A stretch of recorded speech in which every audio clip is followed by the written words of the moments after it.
ನಾವು ಒಂದು ವಾರದಿಂದ ಕಾಂಗ್ರೆಸ್ಗೆ ಚಳಿ ಜ್ವರ ಬಿಡಿಸಿದ್ದೀವಿ. ಇವತ್ತು ಇತಿಹಾಸದಲ್ಲೇ ಬಜೆಟ್ ವೇಳೆ ಪ್ರತಿಭಟಿಸಿದ್ದೀವಿ.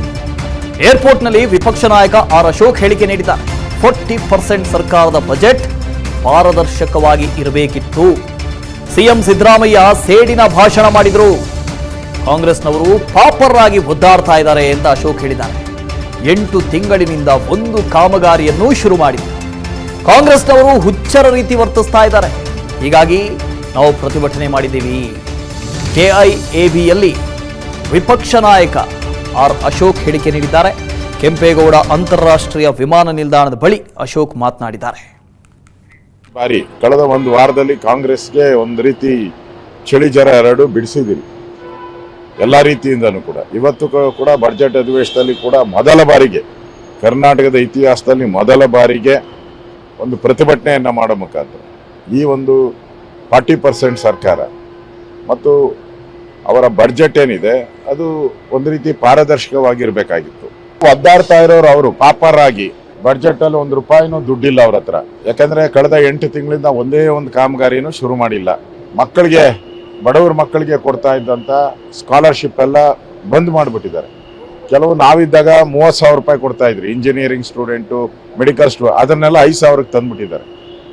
ನಿಮಗೂ ಗೊತ್ತಿದೆ, ರೇಷನ್ ಕಾರ್ಡ್ ಕಳೆದ 8 ತಿಂಗಳಿಂದ ರೇಷನ್ ಕಾರ್ಡೇ ಕೊಡ್ತಾ ಇಲ್ಲ. ಅಂದ್ರೆ ದುಡ್ಡಿಲ್ಲ, ಪಾಪರ್ ಔಟ್ ಇದೆಯಲ್ಲ, ಜನಕ್ಕೆ ಗೊತ್ತಾಗಕ್ಕೆ ಶುರುವಾಯ್ತು, ಸರ್ಕಾರ ಅಭಿವೃದ್ಧಿ ಕಾರ್ಯ ಮಾಡ್ತಾ ಇಲ್ಲ. ಅದಕ್ಕೆ ಕೇಂದ್ರದ ಮೇಲೆ ಗೂಬೆ ಕೂರಿಸುವಂತ ಕೆಲಸ ಮಾಡಿದ್ದಾರೆ. ಇಲ್ಲಿ ಬಂದಿಲ್ಲ ದುಡ್ಡು, ಅಲ್ಲಿ ಬಂದಿಲ್ಲ. ಇಲ್ಲಿ ಬಂದಿರೋ ದುಡ್ಡು ಹೇಳ್ರಿ, ಇಲ್ಲಿ ಎಷ್ಟು ಕೊಟ್ಟಿದ್ದಾರೆ ಅದೊಂದು ದುಡ್ಡು ಹೇಳಿ. ಅದನ್ನ ಬಿಟ್ಬಿಟ್ಟು ಒಂಥರ ಹುಚ್ಚರ ರೀತಿ ನೀವು ಬಿಹೇವ್ ಮಾಡಿದ್ರೆ ಕಾಂಗ್ರೆಸ್ ಅವರು, ಜನ ತೀರ್ಮಾನ. ಇದ್ರ ಬಗ್ಗೆ ಮಾತನಾಡೋದಕ್ಕೆ ಮಾರುತಿ ಇದ್ದಾರೆ. ಮಾರುತಿ, ಬಜೆಟ್ ಮಂಡನೆ ಆಯಿತು, ಬಜೆಟ್ನಲ್ಲಿ ಹೇಗೆಲ್ಲ ಅನುದಾನ ಕ್ರೋಢೀಕರಣ ಮಾಡ್ತಾರೆ, ಏನು ಕತೆ ಅಂತ ಹೇಳ್ತಾ ಇದ್ವಿ. ಆ ಪ್ರಶ್ನೆಗಳಿಗೂ ಉತ್ತರ ಸಿಕ್ಕಾಯ್ತು. ಆದರೆ ಬಜೆಟ್ ಅಂತ ಹೇಳಿದಾಗ ವಿಪಕ್ಷಗಳಿಂದಲೂ ಒಂದು ಕನ್ಸ್ಟ್ರಕ್ಟಿವ್ ಆದಂಥ ಟೀಕೆ ಬರಬೇಕಾಗಿತ್ತು, ಪ್ರತಿರೋಧವು ಅದೇ ಥರ ಇರಬೇಕಾಗಿತ್ತು.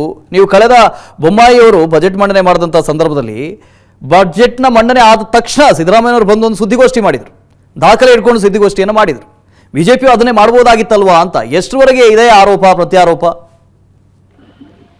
ಇಲ್ಲ, ಇವತ್ತಿನ ಬಜೆಟ್ ಮಂಡನೆ ಮಾಡುವಂತ ಒಂದು ಸಂದರ್ಭದಲ್ಲಿ ಬಿಜೆಪಿ ವಿಪಕ್ಷವಾಗಿ ಇನ್ನಷ್ಟು ಪಕ್ಷವನ್ನ ಕಾಂಗ್ರೆಸ್ ವಿರುದ್ಧ ಪ್ರತಿಭಟನಾ ಅಸ್ತ್ರವನ್ನ ಬಳಸಬಹುದಾಗಿತ್ತು. ಆದ್ರೆ ಬಜೆಟ್ ಮುಖ್ಯ ಓದಿಲ್ಲ ಯಾವ ಸದಸ್ಯರು ಕೂಡ, ಬಿಜೆಪಿಯ ಆಗಿರ್ಬೋದು, ಜೆಡಿಎಸ್ ಆಗಿರ್ಬೋದು, ಯಾವ ಸದಸ್ಯರು ಆ ಬಜೆಟ್ ಅಲ್ಲಿ ಏನಿದೆ, ಯಾಕಂತ ಹೇಳಿದ್ರೆ ಬಜೆಟ್ ಬುಕ್ ಸಿಕ್ಕ ತಕ್ಷಣವೇ ನಾವು ನೋಡುವಂತದ್ದು ಕೊನೆಯ 2 ಪೇಜ್ ಅಲ್ಲಿ ಏನೆಲ್ಲ ವಿಚಾರಗಳನ್ನ ಪ್ರಸ್ತಾಪ ಮಾಡಿದ್ದಾರೆ, ಬಜೆಟ್ ಗಾತ್ರ ಎಷ್ಟಿದೆ, ಆ ಬಜೆಟ್ ಬ್ಯಾಗ್ ಅನ್ನ ತುಂಬಿಸ್ಕೊಳ್ಳೋದಕ್ಕೆ ಯಾವ್ಯಾವ ಜವಾಬಿಗೆ ಯಾರು ಕೈ ಹಾಕಿದ್ದಾರೆ ಅನ್ನುವಂಥದ್ದನ್ನ ಕನಿಷ್ಠ ಅರ್ಧ ಗಂಟೆ ಕಾಲ ಬೇಕಾಗುತ್ತೆ.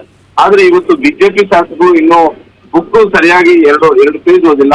ಅಷ್ಟೊತ್ತಿಗಾಗ್ಲೇ ಎಲ್ಲರೂ ಕೂಡ ಒಕ್ಕೊರಣಿಂದ ಬಾಯ್ಕಟ್ ಮಾಡುವಂತದ್ದು ಏನಿತ್ತು, ಇದು ಎಲ್ಲ ಒಂದ್ ಕಡೆ ವಿಪಕ್ಷವಾಗಿ ಬಜೆಟ್ ಓದುವಂತ ಒಂದು ಸಂದರ್ಭದಲ್ಲಿ ಎಲ್ಲವನ್ನು ಕೂಡ ಆಲಿಸ್ಕೊಂಡು ತದಬಳಿಕ ಸೋಮವಾರದಿಂದ ಏನು ಮತ್ತೆ ಆರಂಭ ಆಗ್ತಾ ಇದೆ ಅಧಿವೇಶನ, ಆ ಸಂದರ್ಭದಲ್ಲಿ ಸಿದ್ದರಾಮಯ್ಯ ಮತ್ತೆ ಸಿದ್ದರಾಮಯ್ಯ ಅವರ ಸರ್ಕಾರವನ್ನ ಬಹಳಷ್ಟು ಇಕ್ಕಟ್ಟಿಗೆ ಸಿಲುಕಿಸುವಂತ ಒಂದು ರೀತಿಯಲ್ಲಿ ಅಸ್ತ್ರಗಳನ್ನ ಬಳಸಬಹುದಾಗಿತ್ತು. ಯಾಕಂತ ಹೇಳಿದ್ರೆ ಬಹಳಷ್ಟು ವಿಚಾರಗಳಲ್ಲಿ ಸರ್ಕಾರವೂ ಕೂಡ ಬಜೆಟ್ ಅಲ್ಲಿ ಒಂದಷ್ಟು ಲೋಪದೋಷಗಳು ಇದ್ದೇ ಇದಾವೆ. ಆ ಲೋಪದೋಷಗಳನ್ನ ಎತ್ತಿಡುವಂತ ಒಂದು ಕೆಲಸವನ್ನ ಮಾಡಬೇಕಾಗಿತ್ತು. ಆದ್ರೆ ಕರ್ನಾಟಕದಲ್ಲಿ ಯಾವತ್ತೂ ಇಲ್ಲದೆ ಇರುವಂತ ಒಂದು ರೀತಿಯಲ್ಲಿ ಇವತ್ತೇ ಮೊದಲ ಬಾರಿಗೆ ಬಜೆಟ್ ಮಂಡನೆ ಮಾಡುವಂತ ಒಂದು ಸಂದರ್ಭದಲ್ಲಿ ಇನ್ನು 20 ನಿಮಿಷ ಆಗೋದಕ್ಕೂ ಮೊದಲೇ ಸದನವನ್ನ ಬಾಯ್ಕಾಟ್ ಮಾಡಿ ಹೊರಗಡೆಗೆ ಬಂದು ಸರ್ಕಾರದ ವಿರುದ್ಧ ಬಜೆಟ್ ಮಂಡನೆ ಮಾಡ್ತಿರುವಂತಹ ಸಿದ್ದರಾಮಯ್ಯ ಅವರ ವಿರುದ್ಧ ಪ್ರತಿಭಟನೆ ಮಾಡಿದ್ದು ಒಂದು ಪ್ರಮುಖ ವಿರೋಧ ಪಕ್ಷವಾಗಿ ಆ ನಡೆ ಸರಿ ಇಲ್ಲ ಅಂತ ಟೀಕಿಸಬಹುದು. ಯಾಕಂತ ಹೇಳಿದ್ರೆ ವಿರೋಧ ಪಕ್ಷ ಇರುವಂತದ್ದೇ ಸರ್ಕಾರದ ಲೋಪದೋಷಗಳನ್ನ ವೈಫಲ್ಯಗಳನ್ನ ಎತ್ತಿಡುವಂತಹ ಒಂದು ಕಾರಣಕ್ಕೋಸ್ಕರ ಆ ಕೆಲಸದಲ್ಲಿ ಎಲ್ಲ ಒಂದ್ ಕಡೆ ಇವತ್ತು